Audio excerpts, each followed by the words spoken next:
Hello, welcome to the latest episode of NG Meets. I hope you're all staying safe, and we're seeing things start to ease off now. So I'm sure many of you are getting ready to go back to work.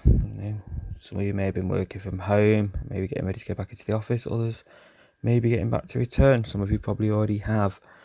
And of course, pubs and things looking to slowly start opening. It's going to be interesting to see how that works moving forward with all the restrictions and guidelines in place. I know my partner is about to go back into work for training to find out how her company are going to be implementing the new guidelines moving forward. So interesting times, and hopefully we're not going to see a second spike as a repercussion of this move, which certainly feels like it's more done for economic reasons than scientific ones. But there you go. Anyway, hopefully you've been enjoying the shows we've been doing during this time. It was last week, the most recent episode, of course, was with the Nottingham Refugee Week group. A fantastic chat with Alan and Anna there. Hopefully you all enjoyed that episode, and hopefully you took part or enjoyed some of the events that took place during the Nottingham Refugee Week a couple of weeks back. This week we're talking to Nat from Nottingham Trans Hub. Nottingham Trans Hub is a hub for people to access transgender services and information on events, social groups and things like that. Obviously, like others, they've had to adapt and take all their events online. So we had a chat about that. It was interesting to talk about the way they've utilised virtual technology during this time in the way many like ourselves have, and also to talk about the different support needs needed at this time, but also how some of the things they've done have presented opportunities that might work moving forward. That's an interesting chat. And obviously we talk as well about trans rights, the importance of the fight, the setbacks lately, the sort of the pushback that's been. I'm sure you've all seen the fury around some of the things that certain people have been saying, and also, of course, the government decided not to implement the suggestions from the Gender Equality Act, despite there being massive public support for it based on the survey that was done. So we talk about that and some of the issues going forward. So this is a fascinating chat. We're currently coming to the end of Pride Month, so obviously it's a key talk point at the moment with everything going on.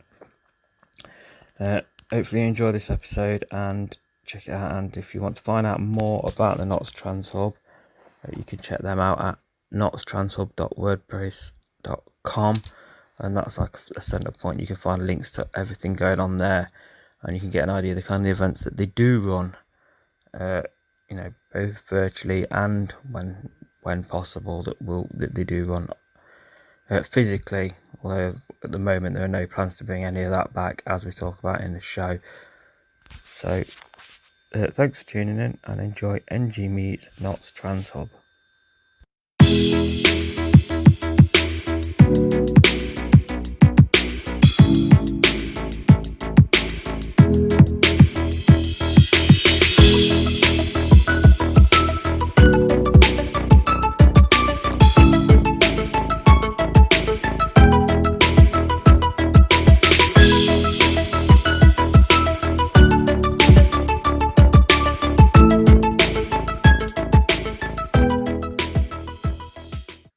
So welcome to NG Meets, and this afternoon I'm here with Nat Thorne from Nottingham Trans Hub.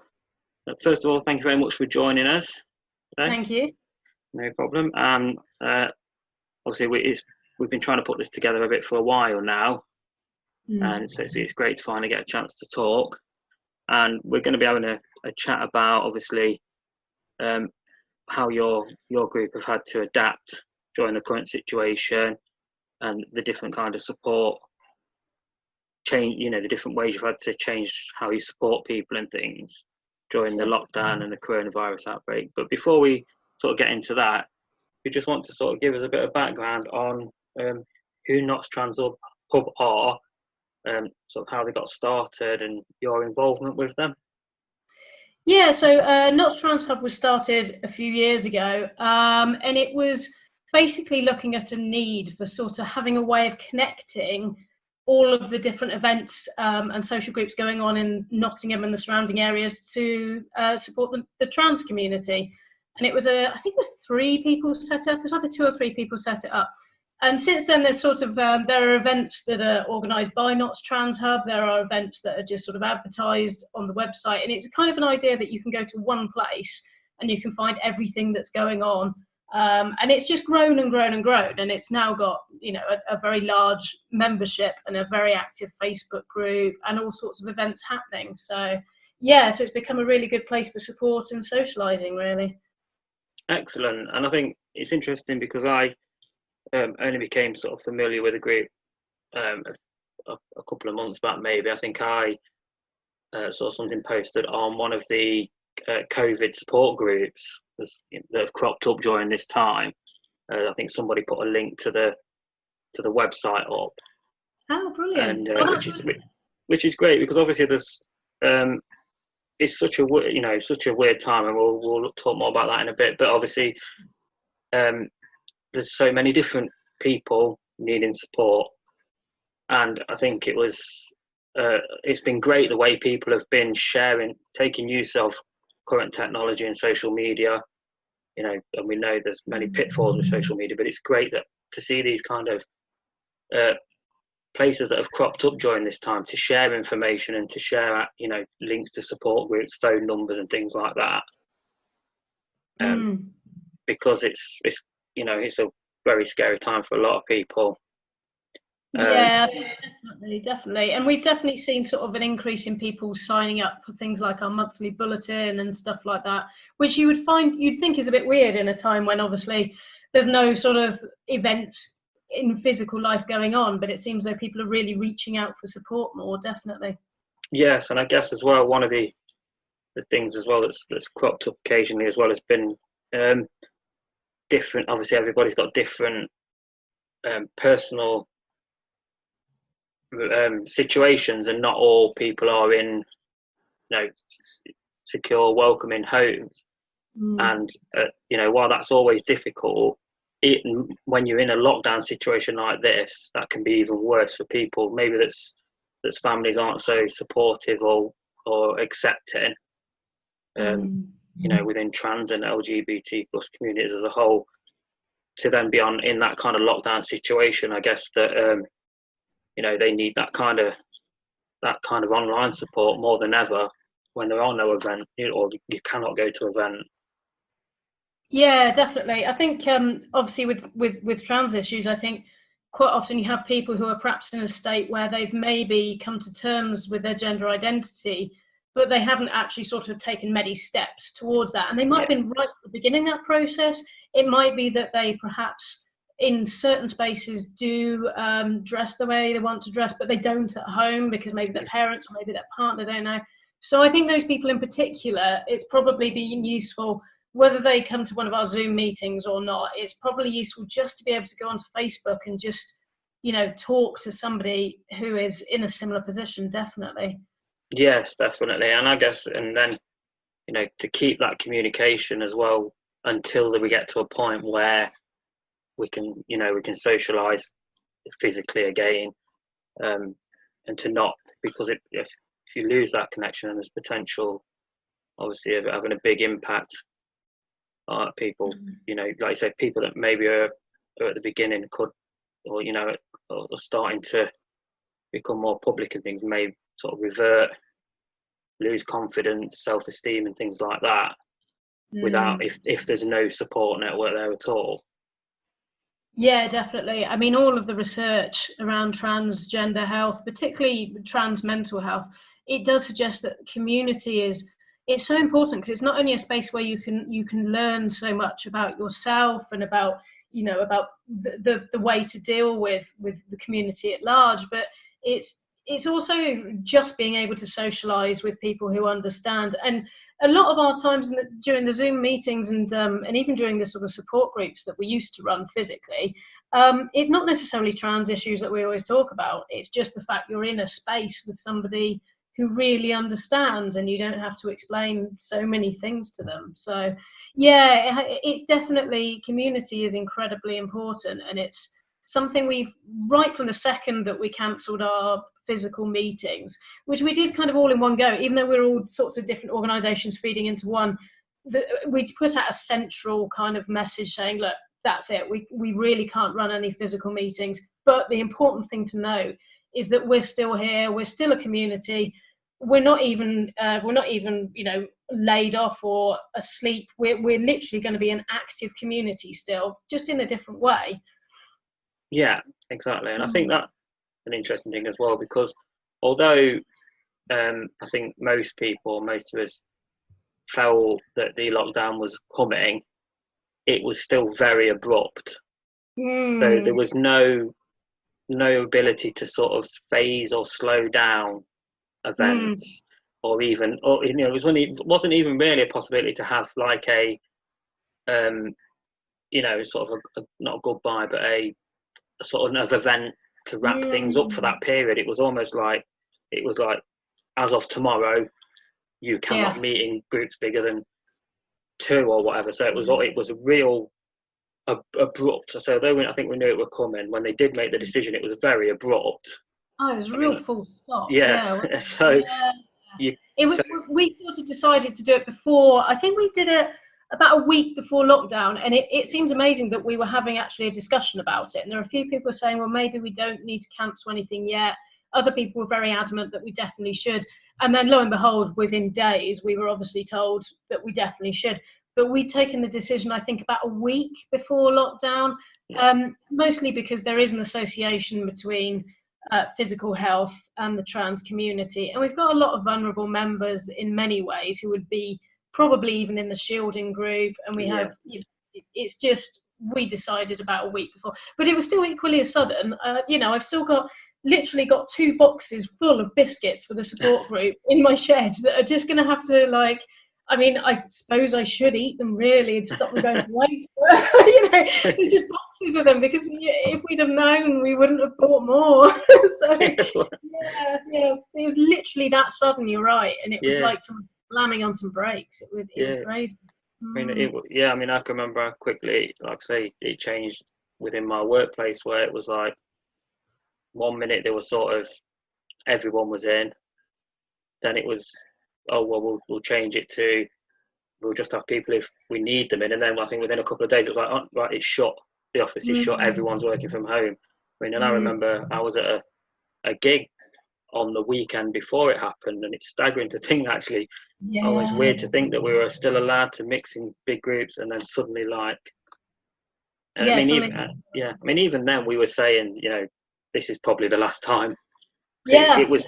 We'd obviously, we're all aware of what was happening at that point, what was happening in places like Italy and Spain and things. So I think, Yeah, it was a similar thing with me. I went into to London actually to a trans-related event, and it was really weird. I remember sort of like standing there waiting for trains, and it really felt like that bit in a movie just before the apocalypse happens. It was sort of, I remember we had a photo of us all there, and it was just like a movie where you see like a photo of normality and think, oh, I wish we were back there. It was only a few months ago. It was very strange, very weird. I was quite lucky myself because I actually got ill quite early, and it was very, very likely to be COVID. So I sort of had experienced it even just before the lockdown happened, which was a very strange situation to be in.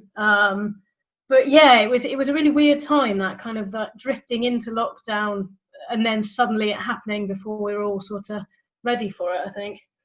Yeah, it's the whole thing.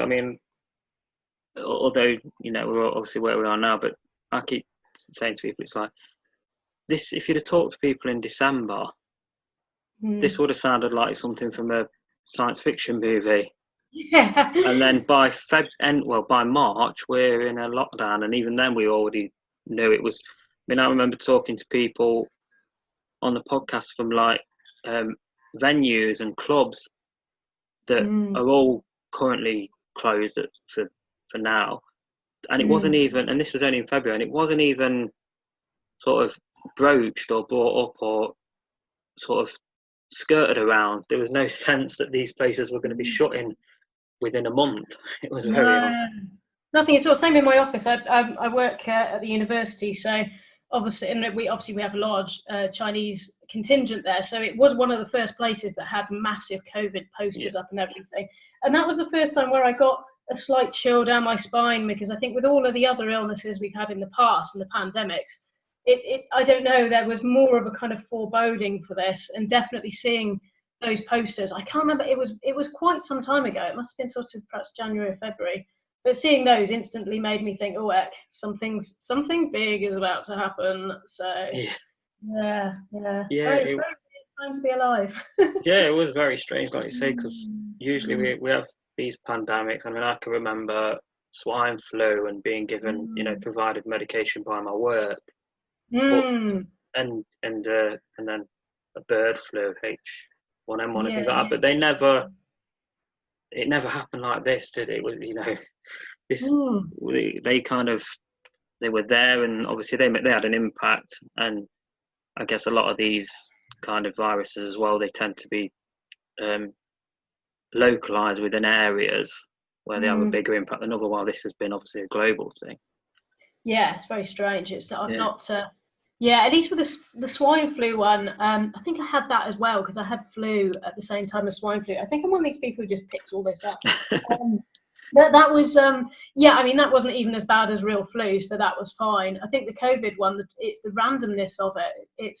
It's how you can seem to pick it up so easily, and then some people don't have any symptoms. Some people like me have it very mildly, and then there's other people where it just wipes them out. It's just very weird, very strange. It's quite nice that it feels as though it's unlocking a bit, but it's a bit sort of a bit scary. But but I actually got along really. I don't know why I moan. I really enjoyed lockdown in many ways. It's had its ups and downs. I haven't minded the fact that my commute to work has changed from half an hour to 30 seconds. Yeah, I only live miles away from work, but I'm so happy to just get out of bed and then I'm at work. It's great. Yes, yeah. Although I've got the fun of homeschooling, which has been a challenge. Yeah, so, I'm all on my own, so I have none of that. I don't have anybody to worry about. So obviously you talked there about how you put a stop to everything in one go just before the lockdown. Yeah. But how did you then go about, obviously, the speed you needed to put together alternate ideas in?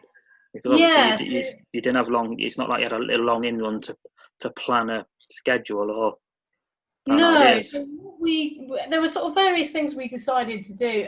The first thing we decided is that we have two very regular events, which is a support group that's normally on the first Monday of the month, and that's normally a physical meetup. And then we also have a physical meetup as a social, which is where we don't talk about heavy things. We do it if we want to, but it's mainly just going out for a drink. So we're quite adamant that we were going to find at least those two things to do in an alternate way.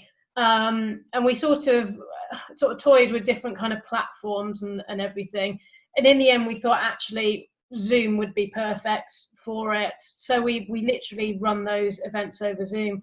And they've been really successful. It's a very different feel, obviously, and I think the support group is definitely a different feel. Yeah. However, we have found that there's different people coming to who would normally come to the physical meetup, as well as the regulars coming to Zoom meetings as well.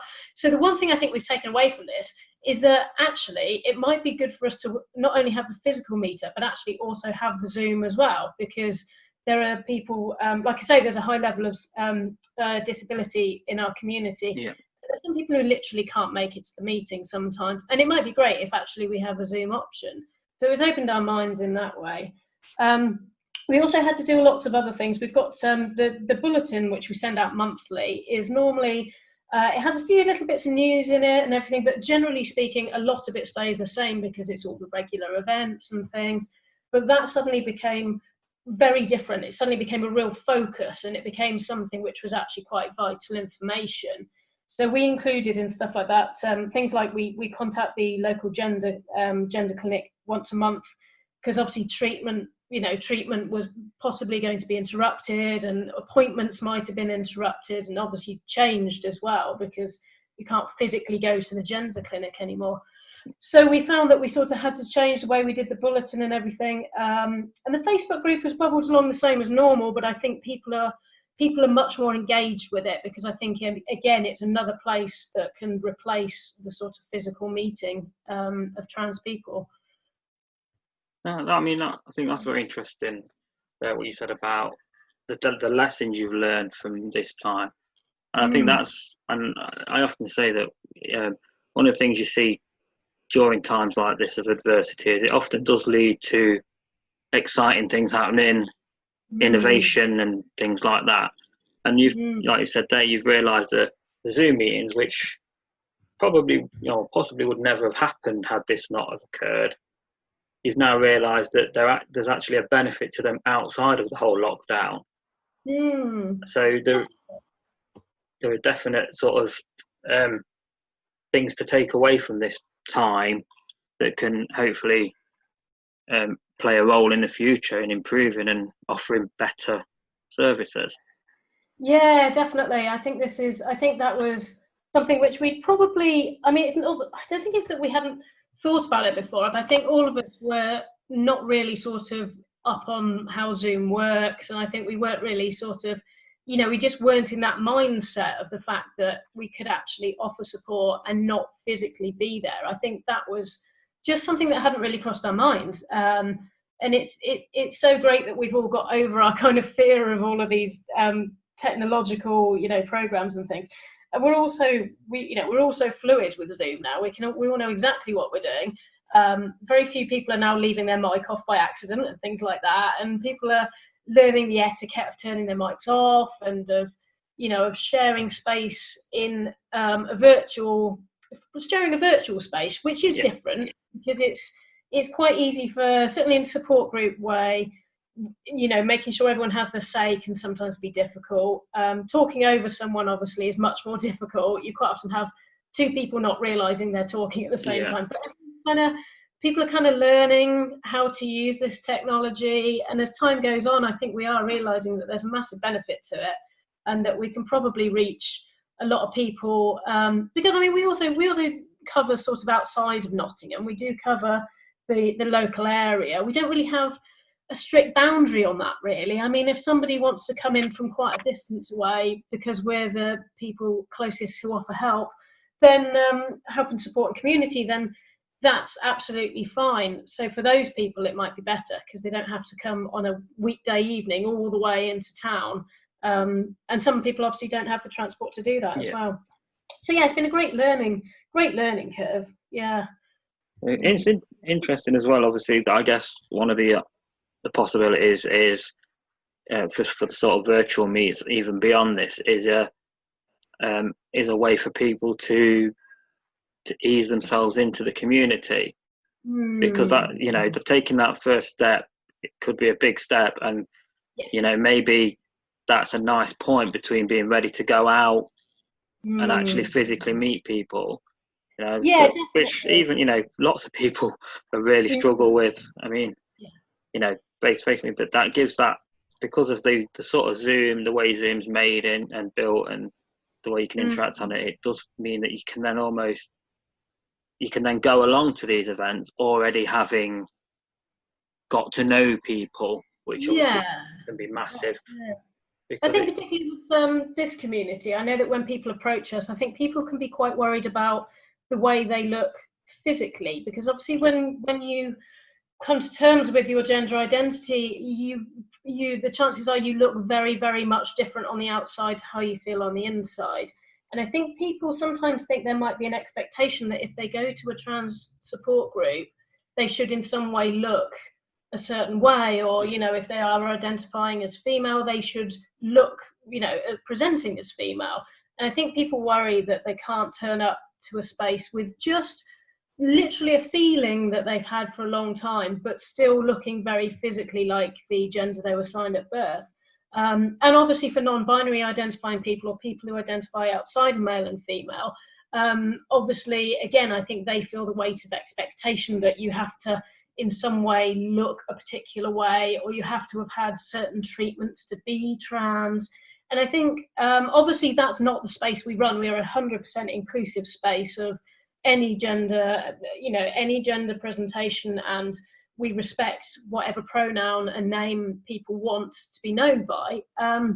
But I think doing it on Zoom can often make it much easier, because for a start, you're only seen from sort of like the waist up. So, there's only so much information you can give about yourself, but also there's also the option to not even be seen at all, and to just be able to just be in the space and just listen to what's going on. For example, you and I at the moment are just talking and we can't physically see each other.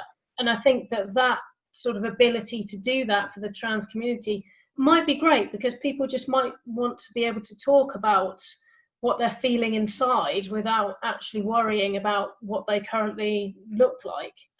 So I think for this community in particular, Zoom is actually a really, really good tool. Yeah, and like I say, there it offers the different options depending on what you're comfortable with and ready for. And I think, and it is very, very difficult to get away from that feeling that people are judging your appearance. Even when and even in a community that's inclusive, like your support groups, a lot of the time people's in a monologue is their worst enemy in that sense. Definitely. So having that option, like you say, and it gives people the chance to move at their own speed, which is so important. Yeah, and even just little touches like for example on my Zoom, I've got not only the name that I'm known by rather than my birth name, I've also got my pronouns on there as well, which means that you instantly don't have to worry, what you shouldn't have to worry, that somebody's going to misgender you and give you the wrong pronoun, because they're literally looking at a screen that has your name and your pronouns. So I think that's really useful as well. And it's a nice way of doing it subtly. I do work on Zoom outside of Notts Trans Hub, and just having my pronouns there is quite nice, because in physical meetings, I quite often have to sort of re-emphasize the fact that I go by a gender neutral pronoun, whereas on Zoom, it's right there. I don't have to say anything. People might ask. I've had a couple people say, "Oh, what's they them? Why is that in brackets underneath your name?" And then that can start a conversation about what it is and how I'd like to be referred to. But most people will see that and just know what it means, and I think that's really useful in this digital world, definitely. Yes, and I think that's definitely something that it appears to have is something that's become utilised a lot more in the last couple of years. With you're seeing a lot more of that on Twitter, is I guess the prime place where people have started to put pronouns into their profile description or whatever you want to call it. And as you say, it can make it more comfortable for people, but also it can, as you said there, it can also start a conversation. Definitely.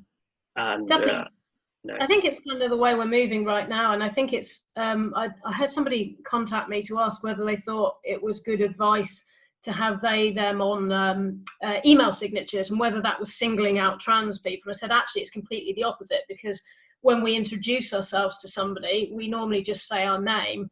If we get automatically that every single person says their pronoun as well, it means that it stops a lot of confusion, and it stops a lot of difficulties, and a lot of painful situations, and it just makes it so much easier. And certainly, I work within transgender health myself, so I obviously, when we go around the table at a meeting, you say your name, you say your pronoun, and it's so easy to do, but it's so validating to know that you've been able to specify the way you'd like to be addressed, and it's very respectful. But I think there's a lot of organisations and things that are doing that, and I think it's one way that the world is slowly moving to become more trans inclusive. Yeah, and I think we'll probably look back in hopefully not too distant future, and it'll just feel like that's the way it is. While if I can't, I think back to growing up, and the assumption of someone was either he or she, and that was it, based entirely on appearance. And I know that still happens, and I know not everybody is as accepting of gender neutral pronouns or any of I've seen people moaning about it being on Twitter. I mean, I don't know why, because it actually has absolutely no impact on anything. But yeah, I had that happen to me. Somebody moaned about me putting it on Twitter.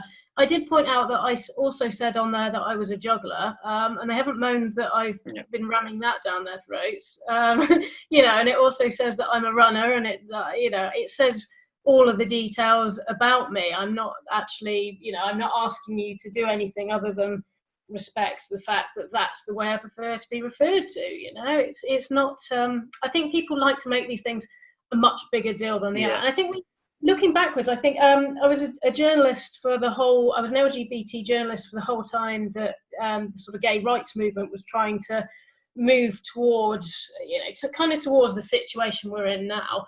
And if you look back, there was just an automatic assumption that if I said I had a partner, people would automatically assume I meant somebody, obviously this is now confused by the fact that I'm non-binary, but at the time I identified as female, and people read me as female. So at the time, if I said I had a partner, people would assume I'm talking about a man. Or if I said I was married, they would assume I'm talking about being married to a guy. And you now find the situation is so much more different that people don't make that assumption. And I think we're moving in the same way with gender identity. I think we're very slowly clunking along. I mean, it's had a lot of setbacks recently, a huge amount of setbacks. But I think the overall feeling is that we are moving towards a much more accepting culture, and one where we will eventually perhaps get to the stage where we just don't assume things about people. Yeah. Oh, yeah. And hopefully, as you say, I mean, it's certainly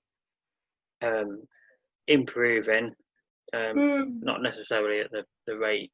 But not at the moment. I think it's taking a big step back, but I think I think the general trajectory maybe. Yes, yeah. And I think, like you say, especially at a time like this when there's been a lot of quite nasty pushback, in a sense that it can be difficult to look at like you said, it can be difficult to look at the progress that has been made when it feels like, I mean, there's definitely a feeling at the minute that it's the trans community is coming under the kind of attacks that the gay community or LGBT or LGB community were coming under, in say the 80s, and I know they still get, and I think there's some tied up in that where a lot of the people that have a problem, obviously not everybody, but I think a lot of the people that have issues with gender identity, if you actually get to it, they have issues with a lot more than that.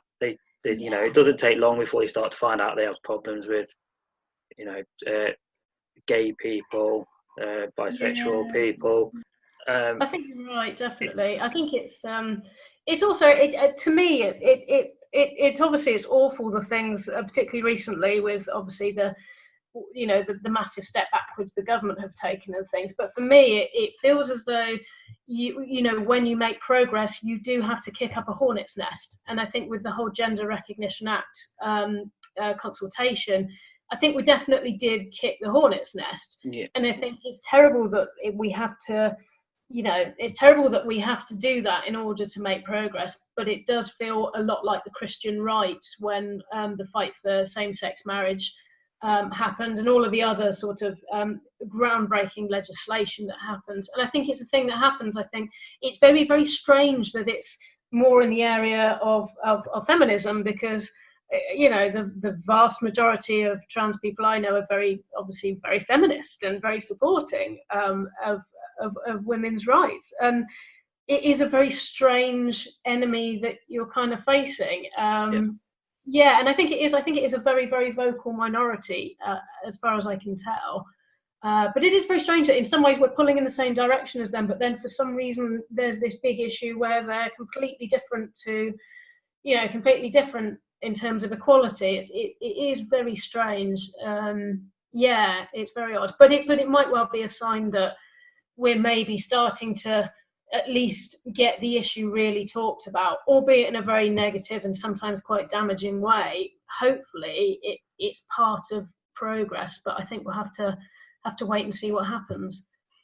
Yeah, and I think that's it. I think none of the rights that any community have gained in time have ever been handed to them. No. They've always been fought for, whether it's gay rights, civil rights, suffragettes and things like that. No one gave them over because people asked nicely. People fought. Even workers' rights, even every right that we now, many of which we now take for granted, although obviously we're seeing on a big scale, that maybe in many areas we don't realise that these rights aren't as progressive as we may think they are. That they've always been, people have fought, and there's always been massive fight backs from the establishment. Yeah, definitely. Like you say, it doesn't come out of the blue, and also there's always one of the beauties of the human race is that we all have very different opinions, and while that's fantastic, it does mean that if there's one strong opinion in one direction, there will always be a strong opinion in the other direction. And I think we're all aware that I think it's very, very tiring and very draining for a community that is already very, very under attack. Particularly as the bathroom issue is one of the major issues, because that's actually one of the biggest sources of anxiety for trans people, is going into a public bathroom. And I think those sorts of things you face on a daily basis are quite tiring, and it is difficult that we then, in order to get rights, would also have to take on this kind of, like you say, this kind of fight, because there's a lot of kickback.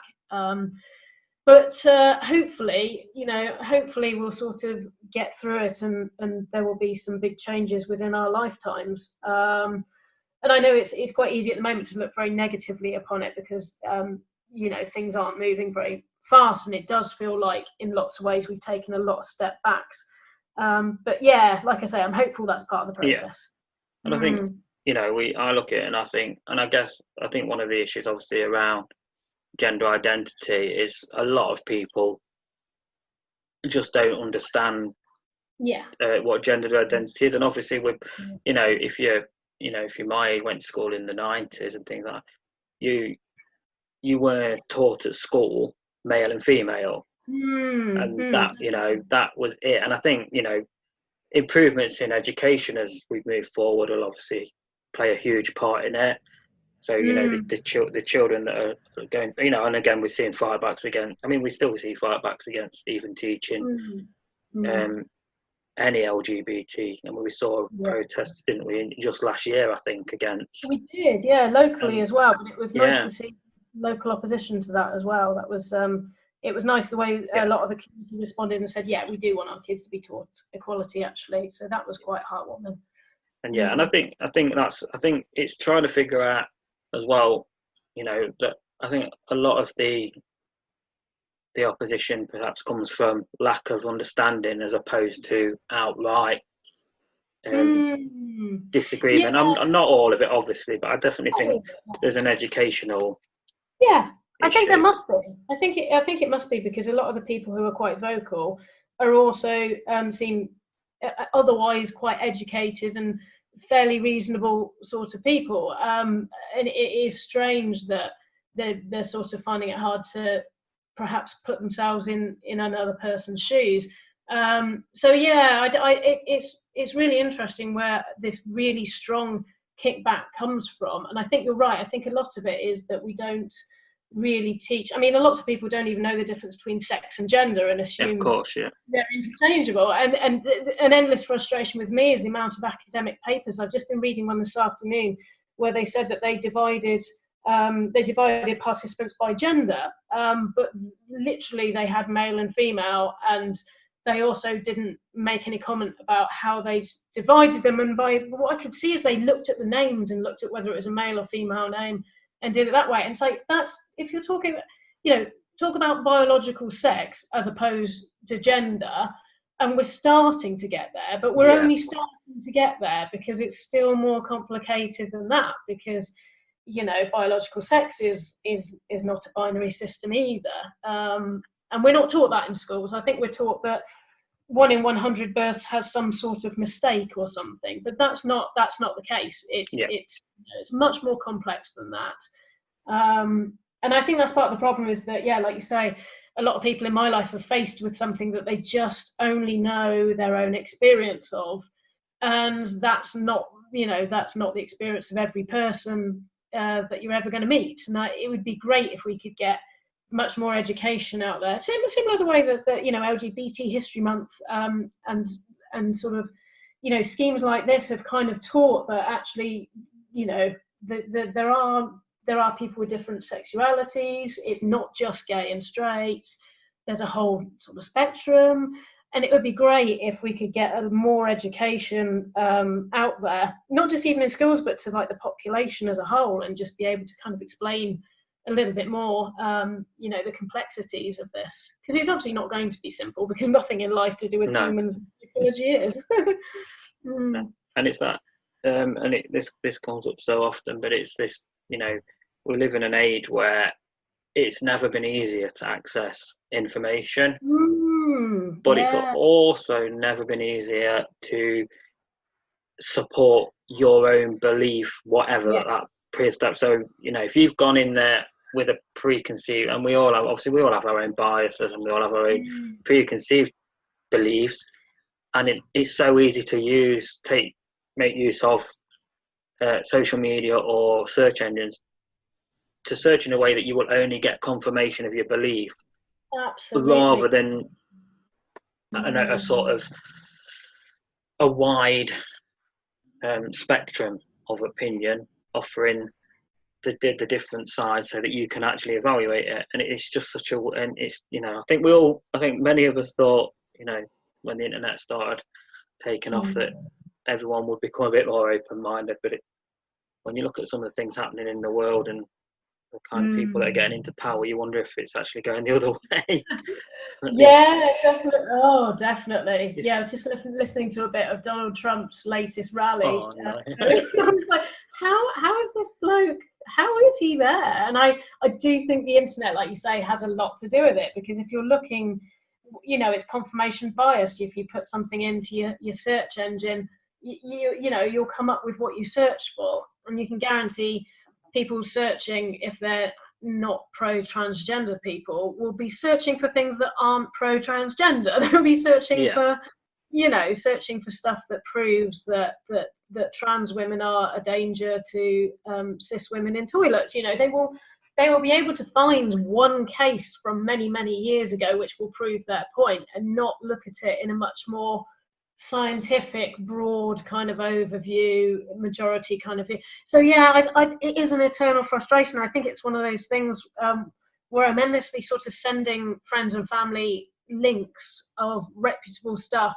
where I can say, look, can you just read this, because this is what I feel and what I am. And I think you're right. I think you can definitely sort of support whatever bias you want to using the internet. So it is a shame, but at the same time, the whole range of science on this subject is still open to people. It's all there. The papers which show that the difference between sex and gender, the papers which show sex not being a binary construct, and certainly gender identity not being a binary construct. It's all there. It's just that you can choose. If you want to choose to ignore it, then people choose to ignore it. But I think that's not really, that's not gonna help anyone if you ignore bits of the internet that you don't like, really. So that's it. I think we have to remember to a degree that the internet and social media as a whole are actually still somewhat in their infancy. I know it feels like we've had them forever, but in the scheme of, compared to other forms of communication, they're still young. They're still, it's still I don't think it's been figured out yet how best it will work. And I think hopefully in time, things like that it'll get. I mean, we're seeing elements of search engines now starting to seemingly be a bit more proactive in, pointing false stories out. Facebook now, you can see when articles are shared and there'll be a fact check underneath. I'm sure you saw the absolute meltdown Donald Trump had when Twitter fact checked his statement. So, that's one of my favourite mornings. That was great. Threatened to shut the internet down. That's great. It sounds as though you're sort of a similar age to me. I think we're an interesting generation because certainly I remember a time before mobiles and not technically before the internet, but I do remember, being maybe perhaps about a teenager when I first went on the internet. And I think our generation, I hope we're a little bit more savvy to it because we remember having to go into a library to look things up. And we remember just not knowing things and not really, only being able to access the news once or twice a day on the telly and only being told what, it was very much it being told to us. And I think, and I think you're right, adapting to the situation where it's a searching rather than a receiving role. When you play a more active role in finding information. And I think it is kind of a downfall. The only good thing that our generation had, particularly if we went to college and university, is that I was definitely, like in the early days, back in 1906 or wherever it was I went to university, I was told that I can't cite anything from the internet. I can't look for any information for my essays from the internet because it's an unreliable source. Yeah. I think that's one good thing that perhaps people in their 40s maybe have going for them, is that at least we know that there's a lot of fake stuff out there. Yeah. And it is great. I mean, it is great. I mean, when Donald Trump was called out on his tweet, I think that was a landmark in the internet. I think that's when we're really starting now to try and find ways to make sure information is credible and, make sure it's been checked in the way perhaps that academics would check stuff to make sure that it definitely has some sort of solid basis to it. Definitely. Yeah. And as I say, again, this is something that can only come with experience and, algorithms and things will get better. I mean, which could have the opposite effect in that obviously the more narrower and specific algorithms get, then the more likely you are to pull up something specific to what you're searching for, depending on what you put in. But I think it really needs everybody involved, from the organisations running the social media and the search engines to the people using it to the people putting the information out. Definitely. It's going to need everyone working together to make sure that information is good quality. And making sure we don't over censor as well, because obviously it could swing the other way and then we're not allowing information because of some particular bias that many people have. So it is striking that balance, isn't it, and finding a way to make sure and also educating people kind of exactly educating themselves, but kind of learning how to double check what they're reading against other sources and things like that. And I know it's something that I'm not very good at myself either, because certainly I've got my own little echo chamber that I like to, just sit in. But I think it is important to be able to double check, what you're saying and things. I know I've been caught up by it before because I just haven't realised that something I've said is either incorrect or has a ramification I haven't thought of, I suppose.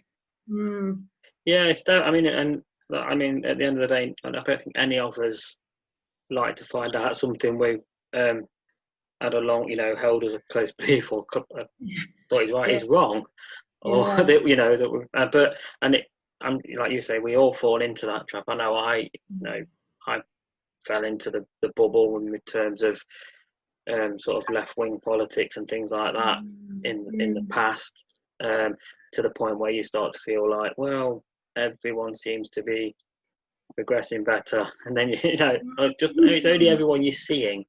That's it. As we found out. like a vote on Brexit or something, you suddenly realise that the majority of people don't think the way you think. Exactly. Yeah. Or a general election or something like that. Yeah. Yeah. And I know. I did think about doing. I was thinking about doing a sort of like personal experiment where maybe I set up a Twitter who is far right Nat and starts following.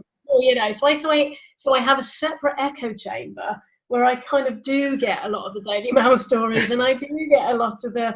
We're not Katie Hopkins anymore as well, of course, because she's no, that's a shame, isn't it? sort of, if I follow those sort of people, would that change what I feel about the world? I don't think it would, but it would be really interesting to sort of see what other people's news feeds are like, because I like, people must be seeing a different world to myself, because I don't know how people express the opinions they do, knowing the knowledge that I have, and they're probably thinking the same thing of me, like, how can you possibly support this when this, that and that happens? So I think things like that might be a good exercise. It's a difficult thing though, isn't it? Because I mean, I used to engage quite a lot in sort of trying to discuss with people on on articles and things to challenge people, but I ended up having to stop doing it because I found it doesn't work.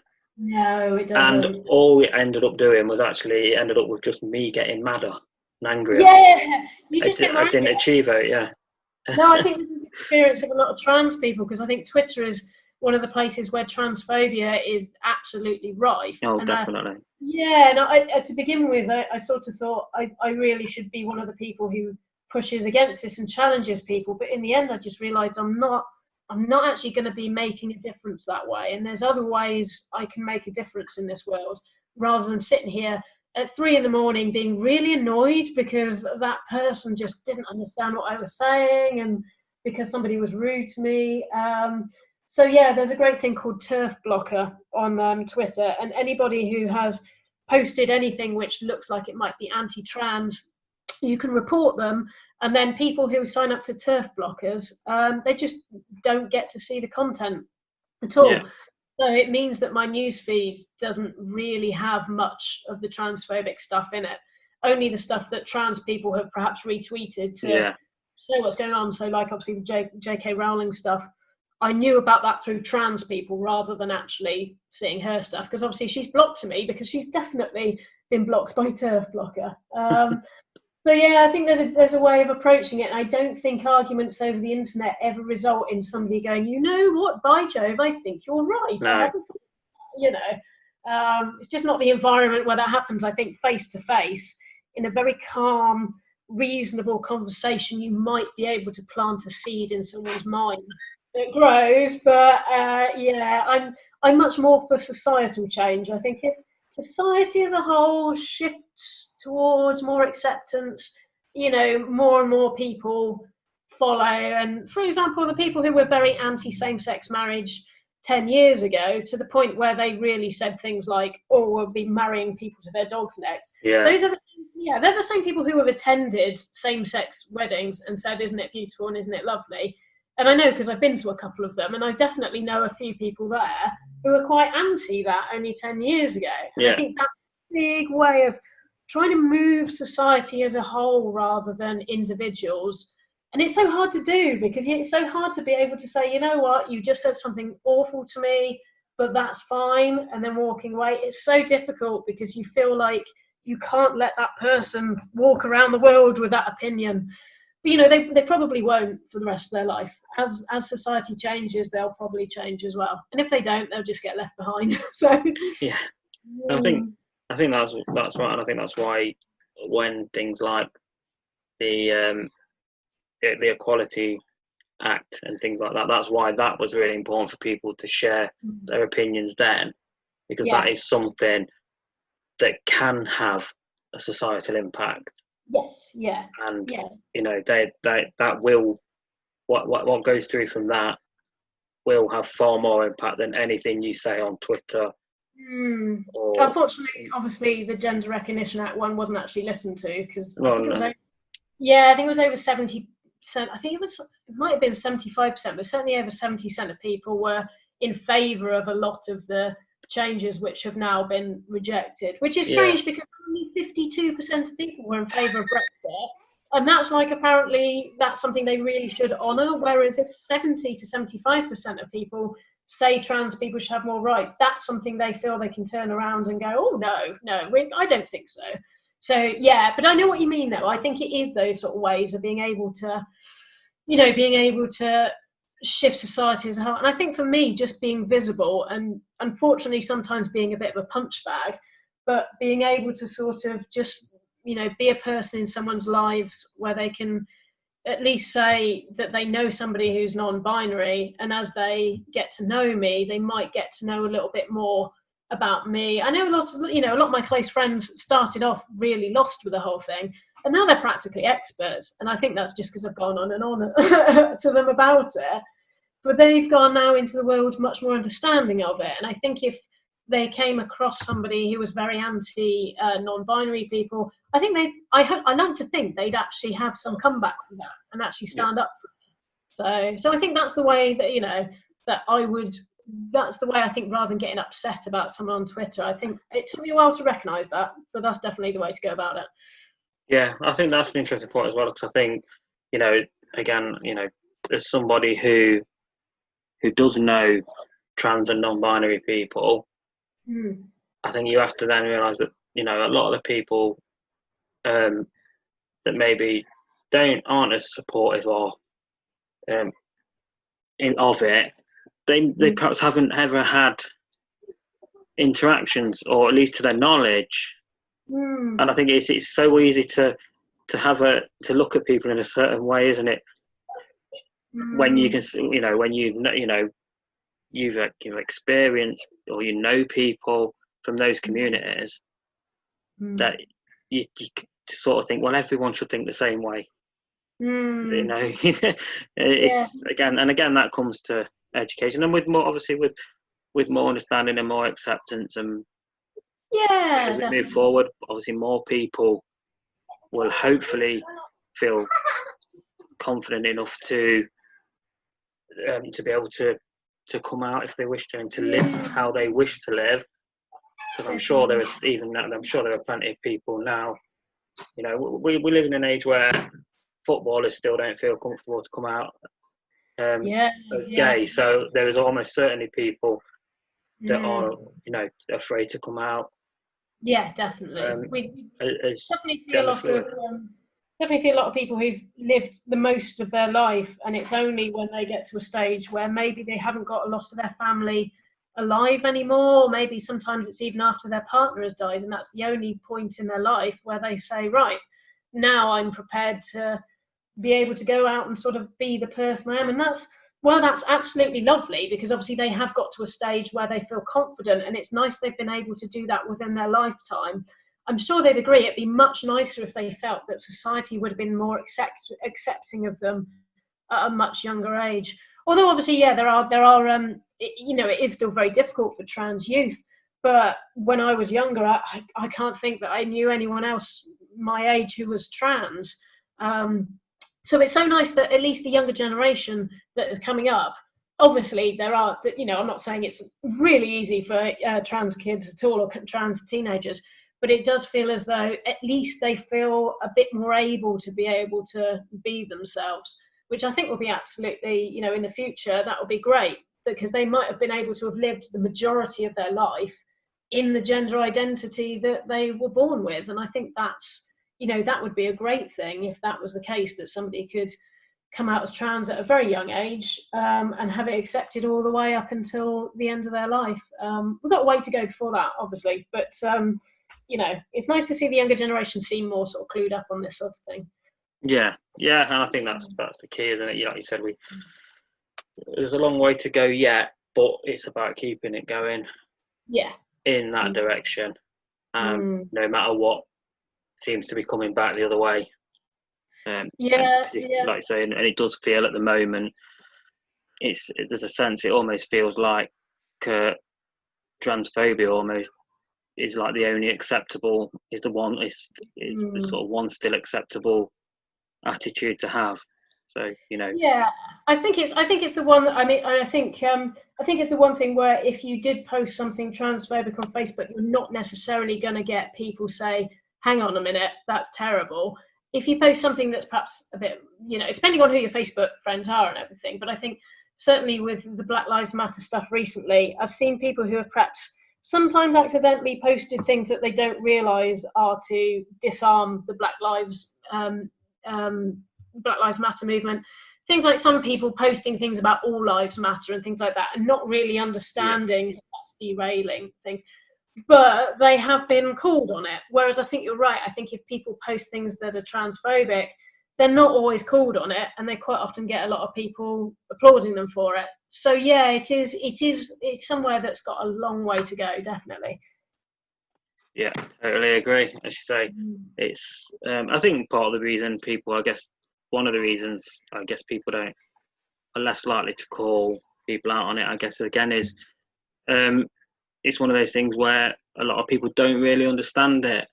Yeah. And it can be difficult to feel comfortable calling someone out if you don't feel you have the big enough understanding. We can all, it's easy to come up and say, look, your attitude stinks, what you're saying is wrong, but it's about having that confidence to then be able to explain it a bit further. And as you say, even now, even scientific understanding in gender is evolving all the time, as it is in everything.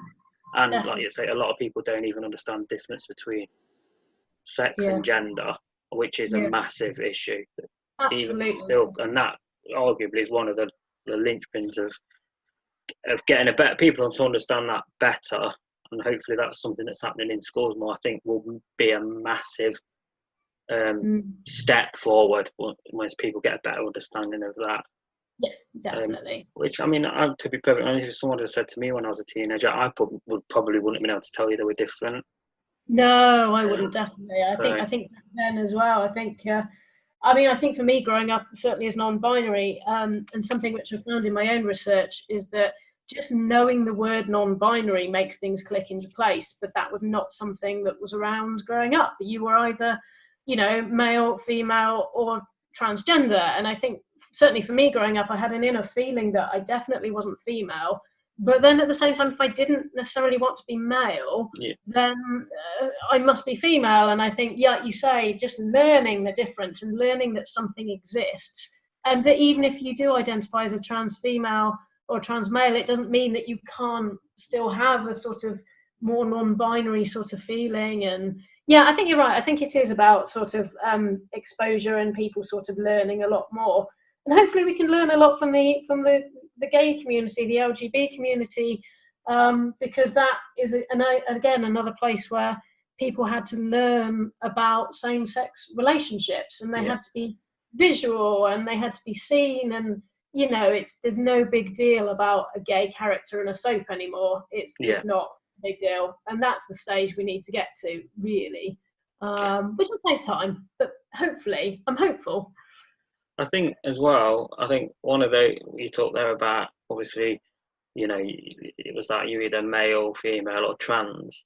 And I think one of the problems we have, and I think this is as humans, as a species, is the idea that everything has to have a place and an answer.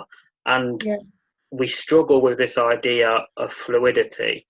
And you talked about the gay LGBT community there, and even then I can remember, and I still see it now, there's a lot of people that don't believe bisexuality exists. You are either gay or straight, lesbian, or straight. I was talking to somebody about that the other day. Yeah, you can't be, there's no way you can possibly be both, because that means that you're not in a little box. It means you're drifting between boxes, and people very much don't get that. And I think in society, even down to the socks we wear have some sort of gender identity needlessly attached to them. There's no reason why. I mean, the pink and blue thing is the ultimate thing, because that was only really a marketing tool that was started, sort of, I can't remember the exact time, I think it was the 30s or 40s, but it was because everyone realized that clothes were just being passed down through the family, and so people were buying one nice set of clothes, and that went to every child from that family. And the idea of pink being a girl's colour was only settled on, like in the 30s or 40s. It was actually quite a masculine colour for a long time, because it's a strong colour. And now we take these things so much for granted, and we put gender in such stupid places. It's really bizarre that, like, deodorants have a typical man smell and a typical female smell. There's no reason for that. It literally doesn't represent anything. It's just something that, particularly the socks. I'm always getting annoyed at the socks because there's just no reason. Like, the socks should be grouped by different sizes. They don't have to be boys and girls. They could be pink socks that guys could wear, but it's one of my bugbears, really. But gender is everywhere we look, and it's only when we open our eyes to it that we realise we're all being forced into our gender roles by society, because everything is needlessly gendered. So and I guess I've always thought of the one that really stands out in that sense is toys. Yeah, because definitely. Obviously not only are they gendered, but even to the point that shops separate them. Yeah, and it's but also that's like you said, it's about society, and that is, is there any more of a way that you can set that into children's mind than with the first thing they become attached to beyond their parents, which is their toys? And when you're telling kids they can't play with this because it's a girl's toy, or they can't play with that because it's a boy's toy, you're already establishing that from 2-3 years old. Yeah, you literally are. They're all made out of the same plastic. Yeah, and it's the first societal group that you belong to. Seconds after you're born, or even before you're born nowadays, majority of the time before you're born, you're told you're in one group or the other, and that automatically means you're going to like blue, you're going to like football, you're going to like booze, you're going to like this, or you're going to like pink things, and you want to be a fairy and not a pirate. And it seems bizarre that we literally force people into these little boxes, and I think it's absolutely fine. If a girl wants to wear pink and stuff, I have no objection to that, but I would like it that a boy could wear pink if they want. I know one of my nephews, when he was younger, was desperate for someone to buy him flowers for his birthday. He was very young. He's about 16 now, so this will probably embarrass him. But nobody actually went out and got him flowers. They all got him like boys' toys and stuff. So so I went out and got him some flowers, and he was so happy with them. So the ability to be able to choose between these items in life would be great, and I think that would be nice. And it's much harder. I mean, I think it's much easier for people assigned female at birth to choose bloke stuff and manly stuff, or stuff that we call masculine. I think that's much easier. I think somebody who was assigned male at birth, just choosing to wear a skirt is like a massive big deal in society. Yeah, but frankly, a skirt is more practical for a man in many ways. In this weather. I was quite involved by someone. They said that in hot countries, men do wear lots of things that resemble saris and things like that. Yeah, absolutely. The majority of the world, what we'd know as a dress, is actually a male item of clothing, and female as well. So I think it is bizarre that something just as simple as that piece of cloth can cause a whole world of debate.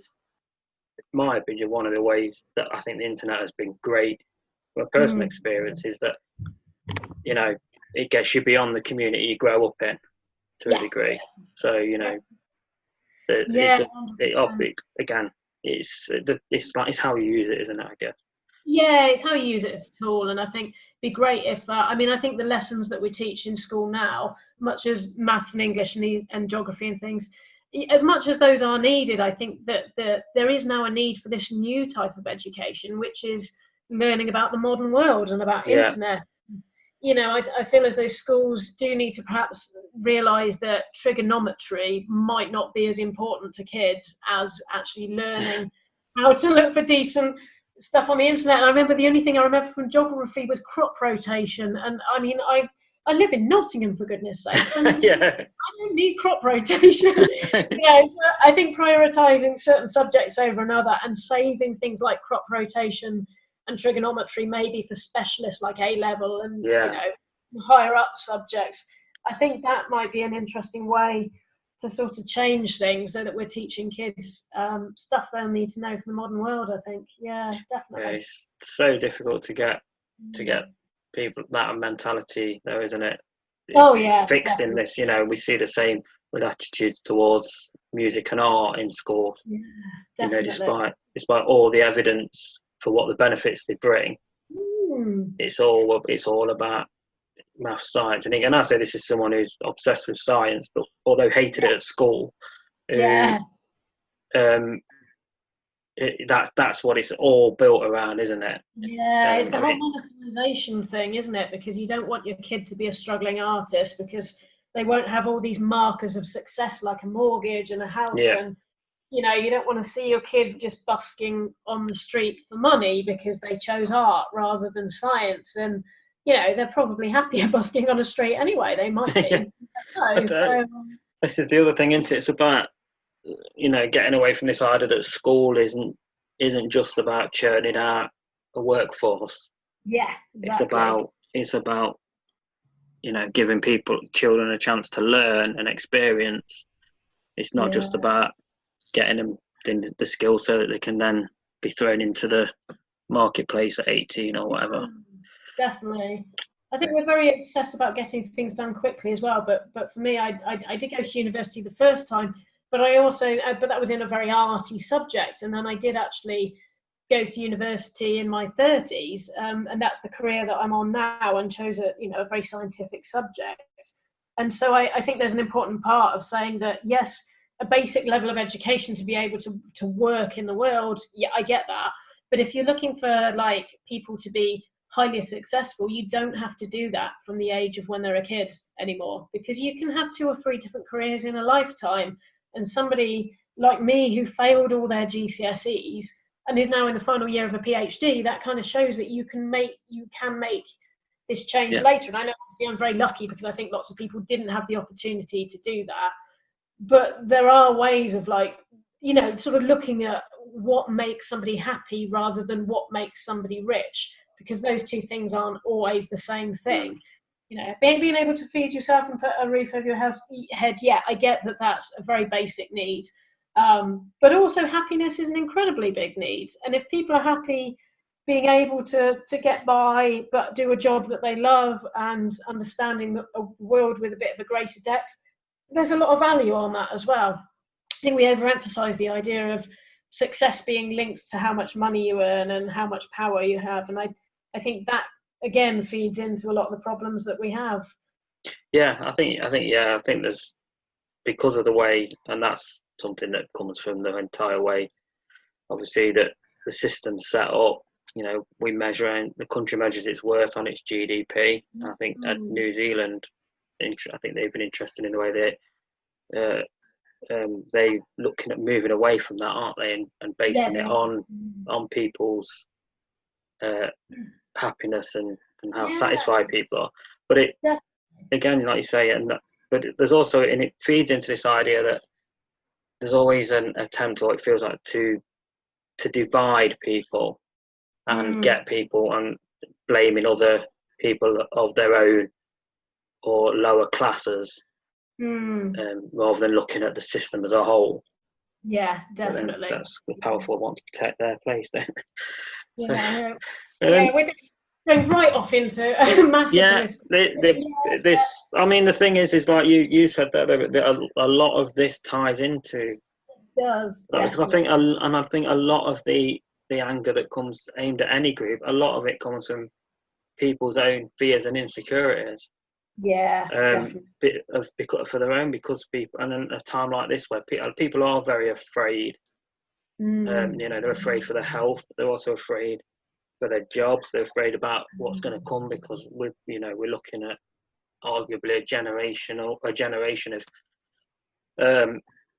the hit the economy is going to take based on what's happening, because it's unprecedented.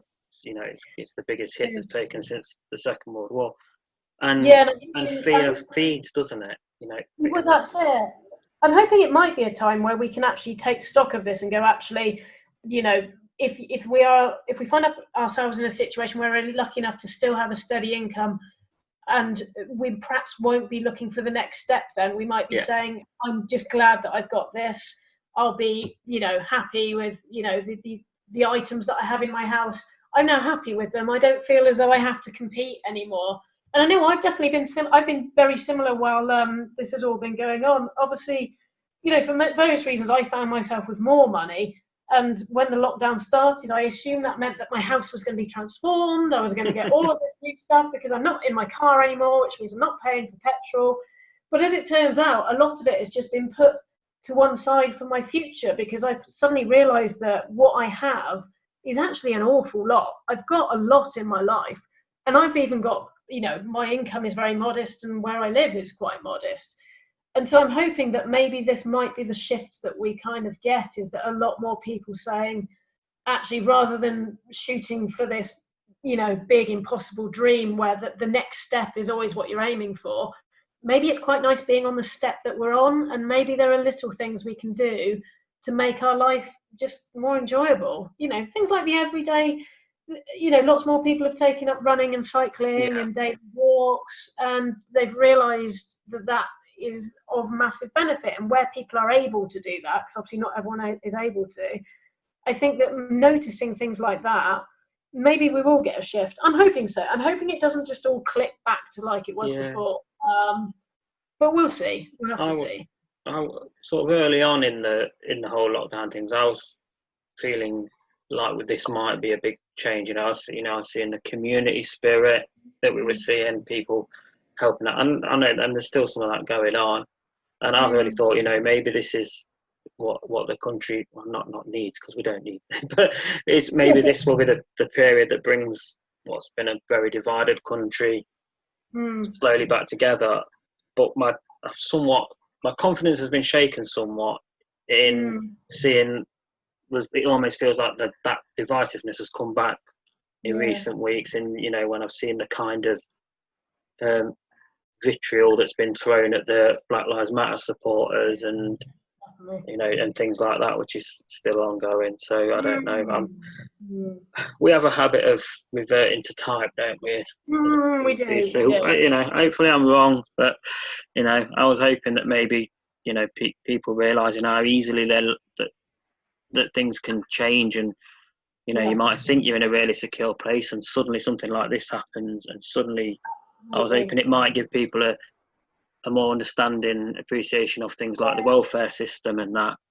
Definitely. I'm hoping that will all click in, maybe. I mean, like they always say, most of us are 3 paychecks away from losing our house. I'm probably 1 away. Probably half away. I think I'm hoping that this might take a while to settle in, and there's going to be bumps along the way, but it might be that people eventually do, you know, particularly like you say, the stigmatization of people who aren't as well off, and there's a lot of ableism as well. People who you know, people who claim disability benefits are quite often needlessly kind of labelled as either lazy or, you know, layabouts and things. And I think a lot of people have that attitude, and I'm hoping that people might realise that, you know, there are people that are less fortunate than ourselves, and that we're very close to being those people. Particularly the health things that have been going around, all of a sudden, you know, I think a lot of my disabled friends have sort of said,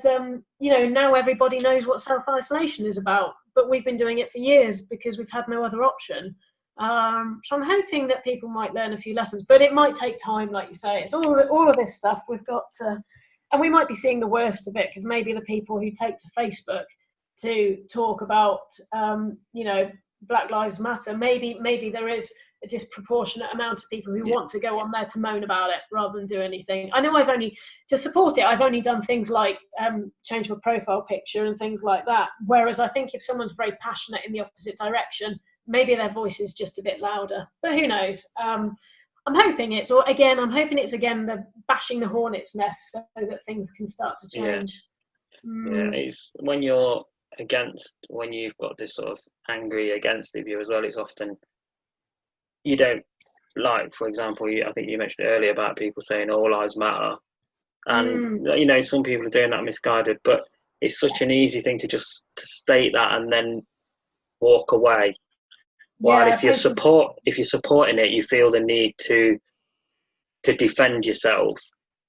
So like you say, so it can be easy to just shout, you know, comments like that and stand out and make a louder voice. and that's obviously that's a problem that the trans community, you know, it's a minority community. It's not understood, and you know, like we've said before, people don't really understand gender and sex, or a lot of people don't. So to get your argument across and try and do it in a ways, you know, in a way that presents the evidence and in a polite way, it makes a lot less noise than someone who just comes on and shouts or shares. Obviously, we know as well that fear and anger sell. So definitely. You get more attention by posting an article, no matter how rare, of an incident in a women's toilet or bathroom. And we know, you know, that a trans person is far more likely to be a victim of violence than a perpetrator. But that doesn't make as much noise online. No, and I think the other trouble we've got as trans people is that essentially, if we did document a lot about our life, it's just boring. It's just the same as everyone else's. You know, there's rock and roll in like, you know, I mean, the most rock and roll thing I had today is that I had new underwear arrive in the post. There's no, whereas people who are anti-trans can quite easily put something very sensationalist and all that. And I've got nothing sensationalist to post, you know, just, you know, here's me doing my gardening and stuff. And I think that, like you say, it is part of the problem, is that unless you can have something pro-trans that's incredibly dramatic, then it doesn't, you know, it doesn't really touch base. I think that's why things like International Day Against Transphobia and things like that are, you know, Transgender Remembrance Day. I think those sort of things are really important, because I think that is a chance to say dramatic things do happen to us. It's just that the majority of us are just trying to get by and just trying to and get on. So yeah, that is part of the problem, is that, like you say, fear sells. And it's so logical. It, on the surface, a lot of what people say seems logical. The trouble is that it's very nuanced, and I think people don't like nuanced thinking. No. I think we like to think, like you say, we like to think in simple ways. If you let trans women into toilets, clearly there are going to be cis men who go in there to abuse women. The thing is, I don't think a door with a stick woman on it would actually stop somebody from doing that if they're going to. I don't think they're going to go through the gender recognition process to have access to a female space like that. I think they would just choose a different space, you know. It's not something that's backed up by any evidence. No. Where trans laws are, you know, have more equality. So it's just actually something that doesn't make sense. But if you don't think about it and you read it, you could probably easily see yourself going, "Oh, that's a good point." But this is it, isn't it? It's that fear sells. It makes a compelling argument, and from a personal point of view, as someone that was born male and identified as male, that's a difficult thing for me to be able to come back on. You know, if I want to support trans rights, because who am I to tell women not to be scared about who they share a toilet with? Absolutely. I think even if I share the evidence that, you know, and we know men have had no problem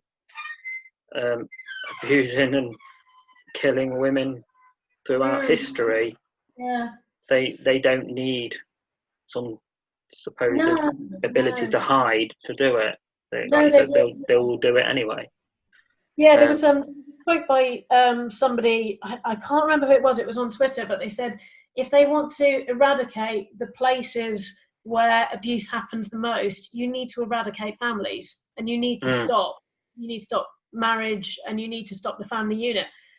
Which obviously is not saying that should happen, definitely not, but it's showing that example of the fact that the places where we need to look for abuse are those sorts of settings, of family settings, and not public toilets. And I think it diverts attention away from the places where abuse is actually happening. And I think that was what that quote meant, is just like, all the while you're focusing on a place where statistically it's very, very, very, very unlikely to happen, we need to remember that there are lots of places where it's happening every day on a daily basis. And I think that was an interesting sort of take on it, I thought.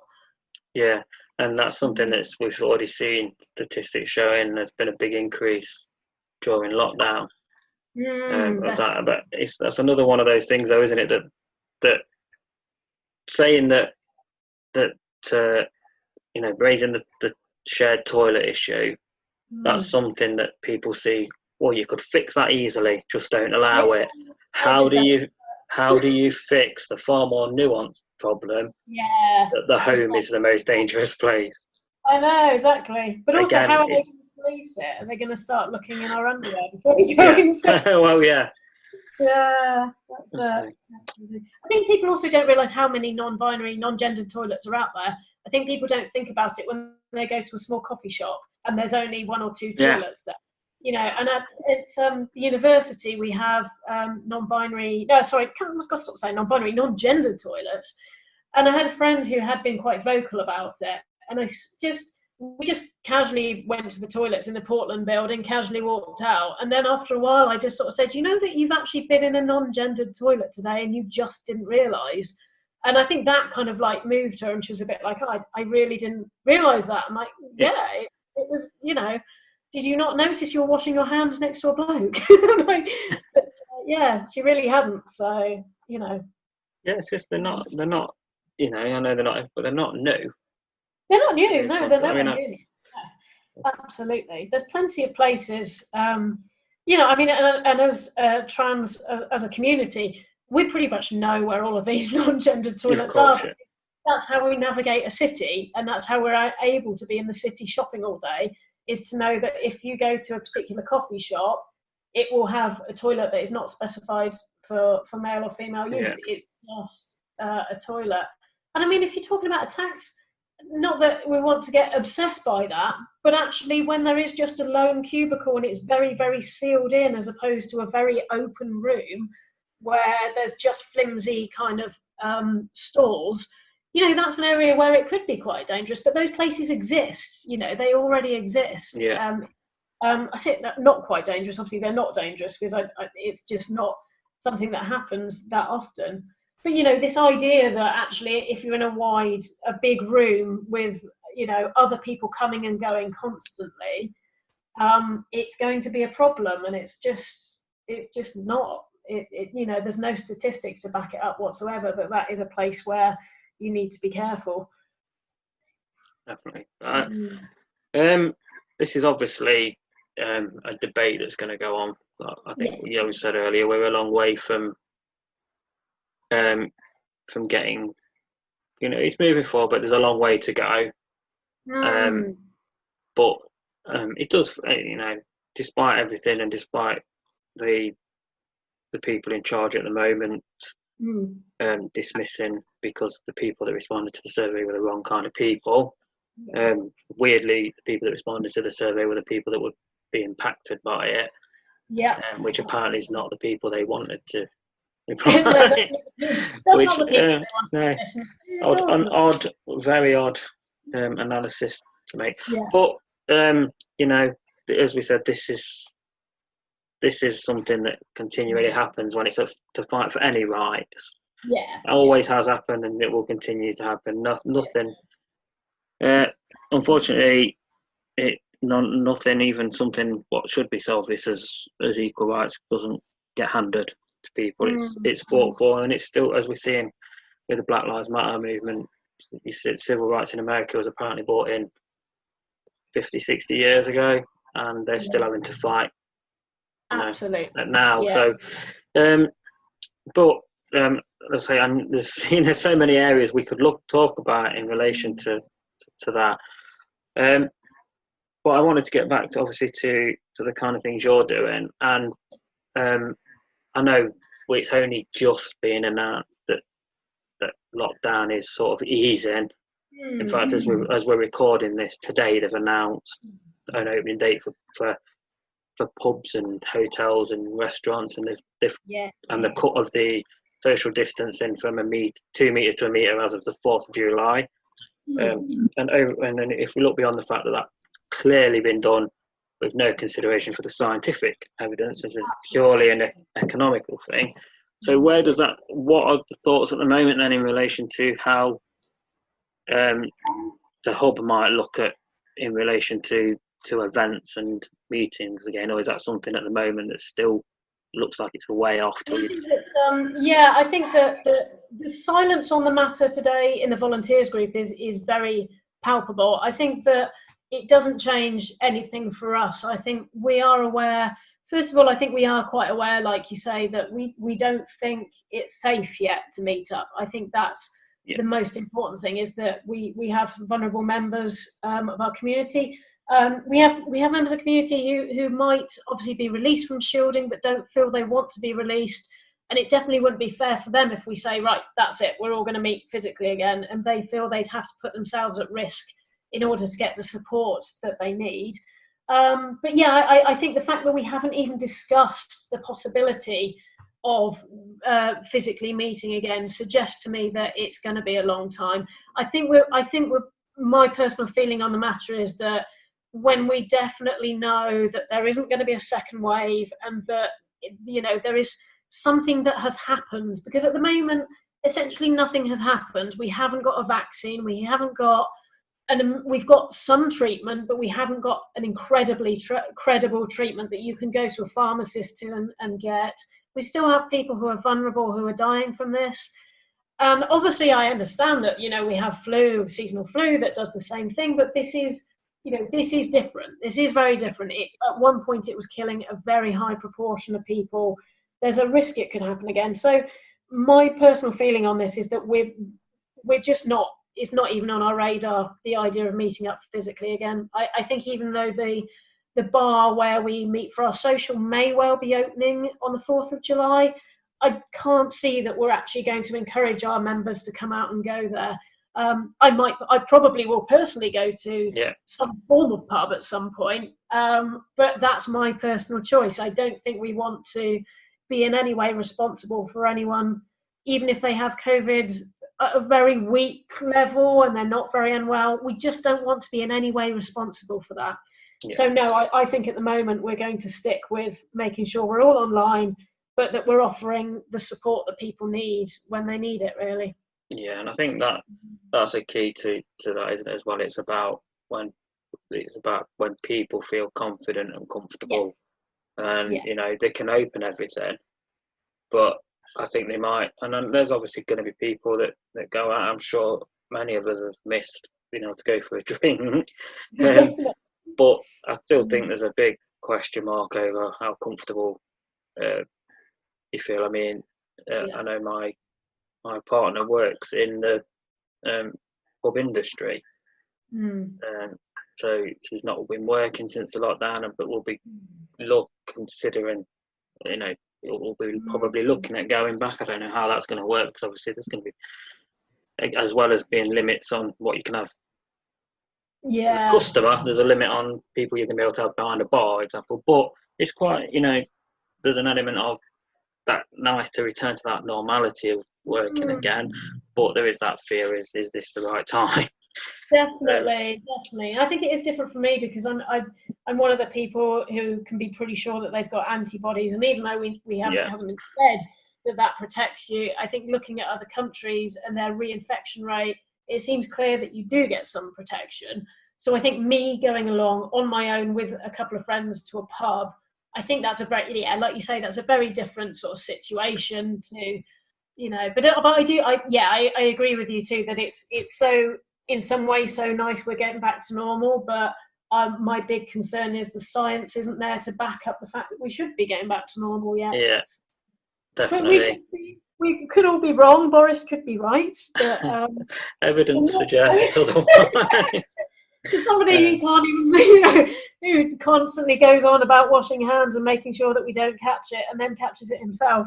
After bragging that he shook everyone's hand in a that's it.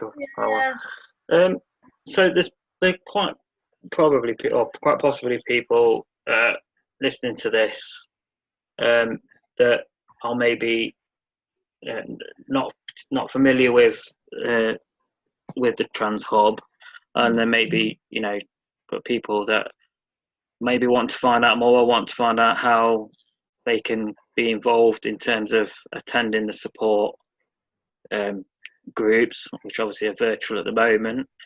So what's the best way of, I guess, for people to sort of looking to take their first step at sort of being involved?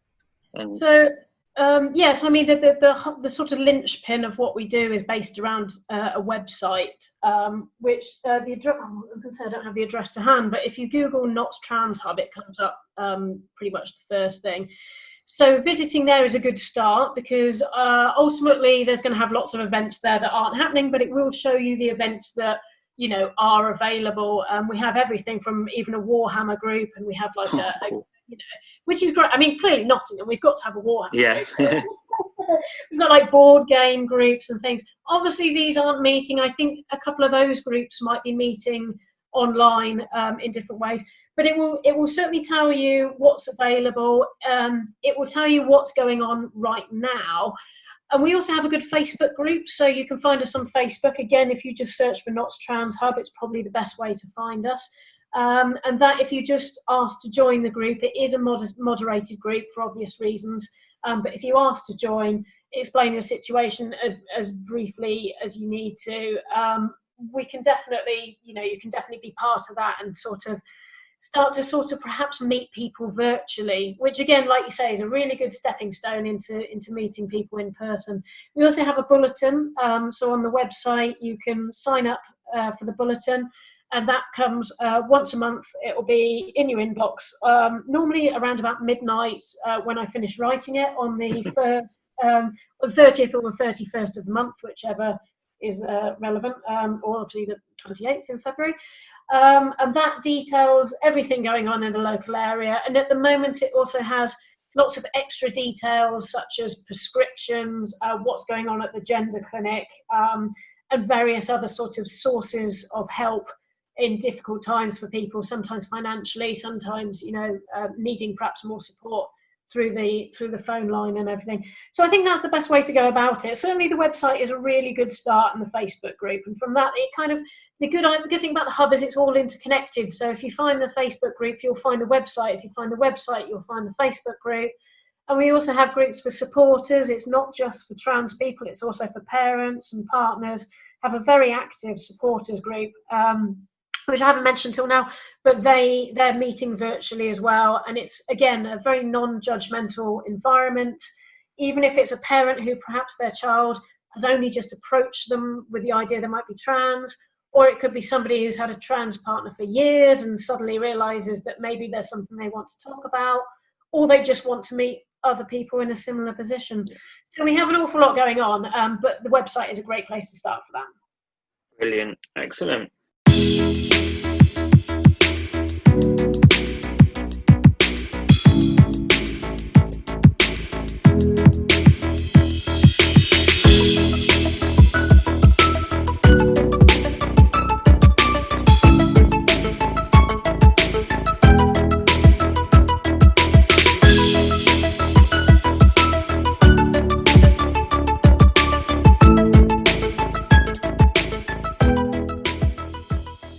So a massive thank you to Nat from Notts Trans Hub there for taking time out to talk to us.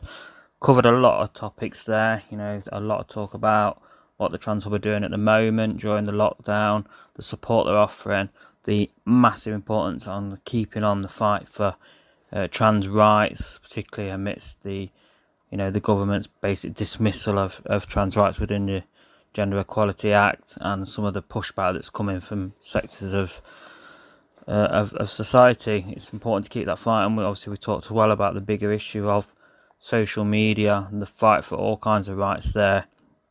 So that's important. It's important to do your best to support these communities, support people. And if you want to know more about the Trans Hub, you can check them out, as I said at the beginning, nottstranshub.wordpress.com. They've got support groups going on, all virtual at the moment, of course. As Nat said as well, there are events for supporters of the community. There are events for parents, partners, and people that just want to speak as well. Obviously, as trans people, no matter what what step you're ready to take, whether you're ready to go out there and meet people. Maybe you're looking at first steps about how to become more open about your gender identity and things like that. It's a great place to go. Sign up for the bulletin, as I said, because there's lots of information there, particularly at the moment, about how you can access important support at the moment, such as the gender clinic, prescriptions, things like that at the moment, when lots of places are running restricted hours if they're even open. So they're very vital services they're offering there, and hopefully it won't be too long until they're able to start their events again. But as Nat said there as well, that's not something they'll do until they're fully confident that it's safe to do so. And like many, I think there's many of us at the moment that aren't sure we're quite at that stage yet. And obviously there's a big worry about a second wave coming on and what might happen there. But it was a fascinating chat. Hopefully you enjoyed it. As ever, you can check out all of our podcasts at ngdigital.podbean.com, Spotify, Apple Podcasts, Google Podcasts, Podbean, obviously, Podcast Addict, whichever podcast app you use, and we're available on there. Shows also available on YouTube if you want to catch them on there. You can catch any of the shows. We've done a number of shows during the lockdown with groups like Nottingham Refugee Week, Shareware Clothing, My House, Your House Radio. Lots of interesting discussions that have gone on. We've got more shows coming up. Keep an eye on our Facebook page, facebook.com/ngdigital, and our Twitter at ngdigitaluk to find out what shows we've got coming up. Working on some at the moment. We're going to be recording some more in the next few days, so we'll be announcing the guests soon. But until then, feel free to let us know what you think. Give us a review, give us a like, give us a share, spread the word on these podcasts. This one especially, I think it's really important to try and get this podcast out at the moment, because there's a lot of misinformation about transgender community, transgender people, gender identity, as we talked about there. A lot of confusion between gender and sex, a lot of misinformation regarding biology around sex and things like that. So I think if we can get this episode out there, hopefully it can give people maybe that first step into finding out more and getting a better understanding of transgender rights and moving that forward at least a little bit. And if we can do that, I think that helps immensely. So thank you very much for listening. We look forward to you joining us again soon, and we'll be back next week with another episode. But for now, goodbye.